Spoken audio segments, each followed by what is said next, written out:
जय माता की मित्रों, बहुत ही दुखद घटना सुनने को मिला।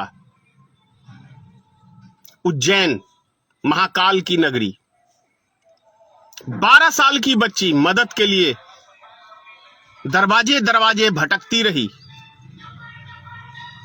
अब सोचिए कि कैसा हमारा समाज हो चुका है, कैसे हमारे मनुष्य हो चुके हैं, कैसे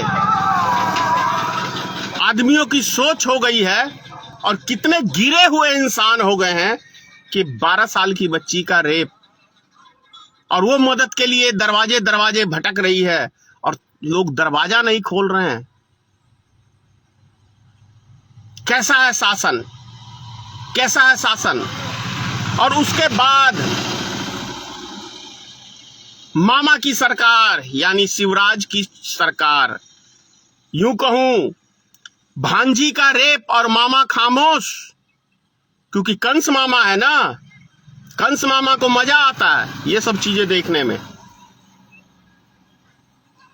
इसीलिए डबल इंजन चाहिए, डबल इंजन चाहिए भाजपा वालों को, ताकि उनकी मन की चलने दो। नारी सम्मान, कैसा नारी सम्मान है भारतीय जनता पार्टी के शासन काल में, ये हम सब जानते हैं।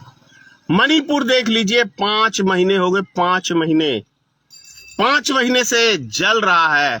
और कल तो हमने यहां तक देखा कि भारतीय जनता पार्टी के कार्यालय में भी आग, चाहे उसने खुद लगवा दी हो या लगवाया हो। आश्चर्य लगता है।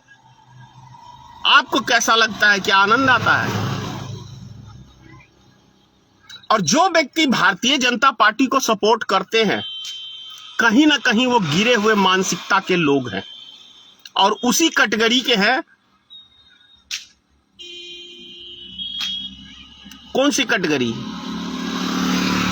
जो गिरा हुआ नीच व्यक्ति है, जो ऐसी ऐसी घटनाओं पे खामोश रहता है और भारतीय जनता पार्टी को सपोर्ट करता है। महिला विकास मंत्री स्मृति ईरानी मर जाती है इस मैटर के ऊपर। इस मैटर के ऊपर वो बिल्कुल हफीम खा के सो जाती है। विकास तो हुआ है, स्मृति ईरानी का शरीर देखो कितना विकास हुआ है। महिला विकास मंत्री यानी अपना का खुद शरीर का खुद विकास खूब किया है। अपनी बेटी के ऊपर बीफ की एक बात आई, कैसे तिलमिला जाती है। लेकिन दूसरे की बहु बेटियों के साथ कोई घटना हो तो इसके मुंह पे फेविक का जोर लग जाता है। आप लोग बताएं, क्या ऐसी सरकार को सत्ता में बने रहने का अधिकार है? क्या ऐसी सरकार को आप सपोर्ट करेंगे? घटनाएं सब जगह होती हैं, मैं ये नहीं कह रहा हूं, सदियों से होती आई है, कभी नहीं रुकेगी, ये भी बात सत्य है। लेकिन शासन का मतलब होता है टाइट शासन। इन सब मुद्दों के ऊपर खामोशी नहीं, दिलेरी से, हिम्मत से, सत्ता रहे या जाए उसकी परवाह नेता को नहीं करना चाहिए, यदि वो मनुष्य है तो। और यदि सत्ता का लोभी कुत्ता है, जैसे कुत्ते को हड्डी डालो हिलाता रहता है, वैसे ही नरेंद्र मोदी एक कुत्ता, सत्ता का लोभी व्यक्ति है। वो सत्ता के लिए इतना खामोश रहता, किसी भी बेहतर मतलब किसी भी गंभीर मुद्दे के ऊपर नरेंद्र मोदी की एक लफ्ज नहीं निकलती है। मणिपुर देख लीजिए, इनको चाहिए सत्ता। क्या देश को मणिपुर बनाओगे? फिर कह रहा हूं, क्या देश को मणिपुर बनाओगे? जब मणिपुर नहीं संभल रहा तो देश कैसे संभालोगे? देश का ही हिस्सा है ना। इसका मतलब देश नहीं संभला नरेंद्र मोदी से। मैं तो शुरू से बोल रहा हूं कि नरेंद्र मोदी से सत्ता नहीं संभल सकती। वो कुछ भी हो जाए देश में, खामोशी से जुमला छोड़ के, विज्ञापन के जरिए, व्हाट्सएप के जरिए, यूट्यूब के जरिए, ट्विटर के जरिए, तमाम तरह की प्रिंट मीडिया, इलेक्ट्रॉनिक्स मीडिया, सब को खरीद के उस पर सिर्फ विज्ञापन के जरिए ये सरकार चलाना चाहते हैं। लेकिन मुद्दे की बात आएगी तो दुम दुमा के जैसे कुत्ता जैसे दूसरे जाता है ना, क्या कहते हैं उसमें, दूसरे के मोहल्ले में, तो उसका जो पूंछ होता है ऐसे खड़ा होता है, वो साली गांड में नीचे घुस जाती है उसकी पूंछ दूसरे मोहल्ले में। तो ऐसे ही जब भी कोई गंभीर मुद्दा होता है ना, तो नरेंद्र मोदी की भी पूंछ उसकी गांड में घुस जाती है, उसका मुख से एक लफ्ज निकलता ही नहीं है। और जैसे ही कुत्ता दूसरे के उसमें जाता है मोहल्ले में, दूसरे कुत्ते का मुंह देख के चाटना चालू कर देता है।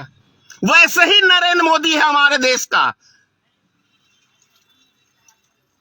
दुम हिलाने लगता है। जब विदेशी नेता आए तो उसके आगे, कुत्ते के आगे देखो दुम हिलाते हिलाते, नहीं भी वो हाथ मिलाना चाहता तो जबरदस्ती नरेंद्र मोदी उससे हाथ मिलाता है। ये 56 इंच वाला चीन ने हमारी धरती कब्जा कर ली, दुम हिलाने में मशहूर है। जा रे कुत्ते से भी गिरा हुआ है। और सुन शिवराज सिंह चौहान,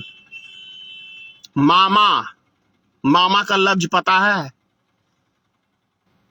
अपने आप को तो मामा कह के प्रचार करवा लिया।